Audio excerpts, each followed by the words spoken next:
voina chuan guitar lesson thar kan zir ho lenga voina kan zir ho le tur chu project Wallflower Thinlung thon thu feat Aengi and Rosalyn ti la kha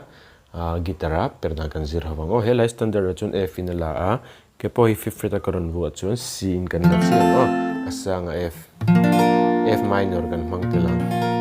chuan C kha C major 7 ko jung chal da som ke kati C sas o C major 7 ani chu chuan C sas 4 kan mangtel bokanga C kan meta ko jung te in 4 string third fret bel tel kha ne me a chuan D minor kati D7 D minor A minor hete kan strum ang down down up down up down down down up ti hi accord kan thlagaran lo de una kan mangang down down up down up down down down up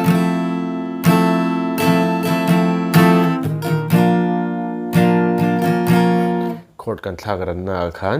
down down down up down down down up kana kalang down up down up down down down up down down down up down down down up dikhana lapung pui chu kan strum leng ala ne karam play mil lenga uluk de venilo ngai sale don ne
Hãy subscribe